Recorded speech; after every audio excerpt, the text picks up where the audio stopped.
Radhe Radhe everyone, welcome back to the another study blog. तो कहते हैं कि कोशिश हमेशा आखिरी सांस तक करना चाहिए। कोशिश हमेशा आखिरी सांस तक करना चाहिए। या तो लक्ष्य हासिल होगा या फिर अनुभव होगा, और दोनों ही बहुत बेहतरीन होगा। लक्ष्य से आप अगर मिल गया तो आपको बहुत खुशी होगी, अगर अनुभव भी मिलेगा तो आपको लगेगा कि चलो अगर मैंने कुछ गवाया तो कुछ कुछ मुझे मिला है। और यहाँ पे मॉर्निंग का टाइम हो गया था और मैं यहाँ पे उठ गई थी। उठने के बाद अपना नाश्ता वास्ता किया, फिर मैं निकल गई थी लाइब्रेरी के लिए। और सनलाइट सुबह का इतना माइल्ड होता है और बहुत ही अच्छा होता है, तो मैंने सोचा उसको आपको दिखा दूँ। उसके बाद यहाँ पे लाइब्रेरी पहुँच के मैंने एज़ यूजुअल अपना टारगेट बनाया, मुझे क्या क्या करना है। और फ़िलहाल आप सभी लोगों का भी रिवीजन ही चल रहा होगा। अपने नोट से आपका जो भी चीज़ें आपने बनाई हैं उसी चीज़ से रिवीजन कीजिए, या जो भी आपको बेनिफिशियल लगे उस चीज़ के साथ गो थ्रू करिए। कुछ भी नया चीज़ मत उठाइए, ये मैं बार बार बोलती हूँ। जो भी चीज़ों से आप नोन हो आप सिर्फ उन्हीं चीज़ों को करो। तो यहाँ पे मैंने पहला स्लॉट अपना स्टार्ट कर दिया था जो कि ज्योग्राफी का था। तो ज्योग्राफी का यहाँ पे मैंने खान सर के कुछ क्वेश्चंस प्रैक्टिस किए, उसके साथ में अपने नोट्स को किया और उसको दिखाती हूँ मैं। पहले स्लॉट को कंप्लीट करते हैं।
तो यहाँ पे मैं कर ही रही थी ज्योग्राफी का स्लॉट, तो मैंने सोचा आपको पहले मैं बता दूँ कि ज्योग्राफी के क्वेश्चंस जो हैं वो बहुत ही जैसे खास करके बिहार ज्योग्राफी के क्वेश्चंस बहुत इंपॉर्टेंट होते हैं।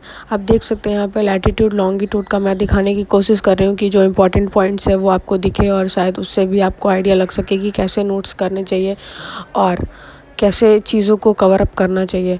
तो एक जो सिनॉप्सिस बनाया जाता है या एक चैप्टर का जो समरी बनाया जाता है उससे रिवीजन बहुत बढ़िया होता है। तो उसको साथ साथ मैं करते करते अपना कर रही थी। तो यहाँ पे लगभग 50 to 55 क्वेश्चंस करने में मुझे इतना 1.5 घंटे का टाइम लगा था। और उसके बाद भी कुछ क्वेश्चंस बचे हुए थे, तो उसको भी मैंने सोचा कि उसको भी मैं कवर कर लेती हूँ। तो उसको मैं यहाँ पे कवर कर रही थी। और बेसिकली वही है जो ज्योग्राफी आज टॉपिक मेरा जो था वो लैटिट्यूड लॉन्गिट्यूड से related, motion of the earth and यही सारी चीज़ें थी। एस्ट्रोनॉमी के जो टॉपिक्स थे वो बेसिकली थे, तो मैं उनको यहाँ पे सारे टॉपिक्स को क्वेश्चन के साथ कवर अप कर रही थी। जो कि क्वेश्चन के साथ अगर आप कवर अप करोगे तो आपको पता चलेगा कि टॉपिक्स जो है वो मेरे कहाँ तक कंप्लीट हुए हैं और क्या चीज़ों में मुझे दिक्कत आ रही है। तो मैंने यहाँ पे अपना जो भी नोट्स बनाया था, एक बेसिक नोट्स था, इसको कंप्लीट नोट्स नहीं कह सकते, बेसिक नोट्स था। और ये जो विजेता बैच वाले जो क्वेश्चंस थे मैं उनको आज फिनिश किया मैंने। जितने भी ज्योग्राफी के क्वेश्चंस थे उनको फिनिश अप किया मैंने। तो यहाँ पे पूरे मुझे 5 घंटे का टाइम लगा था। इसमें आई थिंक 170 to 180 क्वेश्चंस थे टोटल। तो मुझे इतना टाइम उसके एक्सप्लेनेशन के साथ नोट्स के साथ करने में मुझे इतना टाइम लग गया था। और इसके बाद फिर नेक्स्ट मूव करते हैं सेकंड स्लॉट की ओर, जो कि था मॉक टेस्ट सॉल्व करना, जो कि भी मैं अभी खान सर का कर रही हूँ। परफेक्शन का लगभग हो गया है, तो नेक्स्ट टेस्ट की ओर मूव करते हैं। तो इसी टेस्ट को मैं कंप्लीट कर रही थी, जो कि टेस्ट 14 था। खान सर वाला जो टेस्ट है वो मैं यहाँ पे सॉल्व कर रही थी।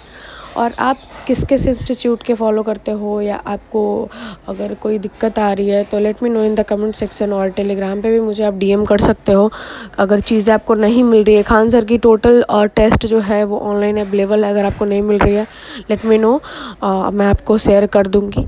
तो यहाँ पर टेस्ट कंप्लीट करते हैं और टेस्ट करने के साथ फिर मैं जो एक्सप्लेनेशन करती हूँ वो साथ ही में मैं कर लेती हूँ, ताकि मुझे पता चले कि कहाँ पे मेरे क्वेश्चंस गलत हुए हैं। और मैं बार बार आपको बताती हूँ कि जो ऑप्शंस गलत होते हैं उस ऑप्शन को देन एंड देयर आप देख लो कि ये ऑप्शंस क्यों हैं, इसको एलिमिनेट कैसे करना है। तो एलिमिनेट करना भी आपको आना चाहिए। जैसे अगर रहता है 1 2 या फिर 2 3 ऐसे करके जो ऑप्शंस होते हैं, तो उनमें आपको बेनिफिट ऐसे होगा कि जैसे अगर 1 कट हो गया तो 1 जितने में ऑप्शंस में है वो तो पहले ही एलिमिनेट हो गया ना, तो जो बाकी के ऑप्शंस बने फिर आप उनको कंसीडर करो। तो चीज़ें एलिमिनेट करनी आनी चाहिए आपको।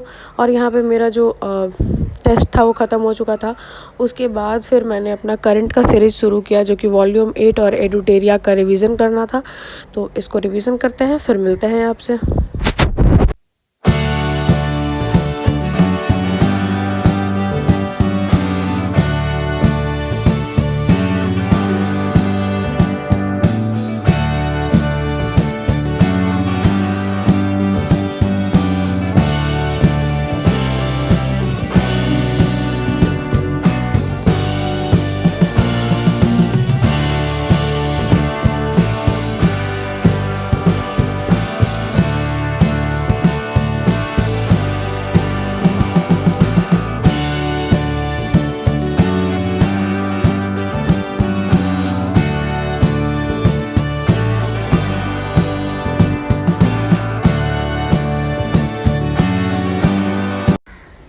तो यहाँ पे जो करंट का जो रिवीजन करना था वो मैंने कर लिया। वॉल्यूम 8 के मैंने कुछ टॉपिक्स किए हैं और एडुटेरिया के कुछ टॉपिक्स मैंने करे हैं। आप कैसे क्या मैनेज कर रहे हो मुझे शेयर ज़रूर करना अगर आप चाहते हो तो। उसके बाद फिर से मैंने यहाँ पे फ़िज़िक्स का स्टार्ट कर दिया, और फिज़िक्स भी वही जो खान सर की विजेता बैच वाली जो क्वेश्चंस आ रही है, तो मैंने उसको ही किया। और ये जो क्वेश्चंस थे मुझे इंग्लिश में नहीं मिल पाए थे, तो मैंने इसको हिंदी में ही किया। और यहाँ पे फ़िज़िक्स का मतलब ऐसे टॉपिक वाइज थोड़ा सा समरी टाइप बनाने के साथ ही मैं क्वेश्चंस को सॉल्व कर रही हूँ। जैसे फॉर एग्ज़ाम्पल साउंड है, या फिर फॉर एग्ज़ाम्पल रिफ्रैक्शन और रिफ्लेक्शन का टॉपिक है, तो उसको 10 मिनट्स में जो उसके कीवर्ड्स हैं मैं उसको लिख लेती हूँ। देयर आफ्टर फिर उसके क्वेश्चंस लगाती हूँ, तो साथ में एक रिवीजन टाइप होते जाता है और क्वेश्चंस पे भी प्रैक्टिस होते जाती है। तो आप कैसे करते हो और आप कैसे क्वेश्चन सॉल्व कर रहे हो वो मुझे ज़रूर से बताना आप, क्योंकि अगर चीज़ें आप शेयर करोगे तो शायद मैं हेल्प कर पाऊँ, या अगर मेरी कोई चीज़ भी आपको पसंद नहीं आ रही हो या फिर लग रहा होगा कि इनको ऐसे करना चाहिए, तो मुझे आप सजेस्ट ज़रूर कर सकते हो। एज़ यू नो ऑल कि I am also a beginner guys, तो मुझे ऐसा नहीं है कि मैं बहुत एक्सपीरियंस लेके बैठी हूँ। तो यहाँ पे जो फिज़िक्स का टॉपिक था उसको मैंने कुछ क्वेश्चंस किए थे, like I think 20 to 25 questions with their notes, मैंने विद देयर शॉर्ट नोट्स मैंने करे थे। तो मुझे जैसे देख सकते हैं आप, heat and thermodynamics, magnetic and optics के क्वेश्चंस थे, तो मैंने उसको किया था। और यहाँ पे जो मेरा स्लॉट है, लास्ट स्लॉट जो है वो यहाँ पे मेरा फिनिश होता है फिज़िक्स का। और इसी के साथ आज का टारगेट जो है वो मेरा ख़त्म होता है। आप अगर टेलीग्राम पे नहीं जुड़े हो तो लिंक डिस्क्रिप्शन में है, जाके आप जुड़ सकते हैं। आपको वहाँ से बहुत सारे बेनिफिट्स मिलेगी। आपके जो भी क्वेरीज रहेगी उनको रिजॉल्व करने की पूरी कोशिश रहती है मेरी। तो वीडियो अगर पसंद आई हो तो लाइक शेयर सब्सक्राइब ज़रूर करना, अपने फ्रेंड्स के साथ शेयर करना जिनसे उनको भी बेनिफिट हो सके, और अपने रिवीजन में लगे रहो guys. Thank you so much.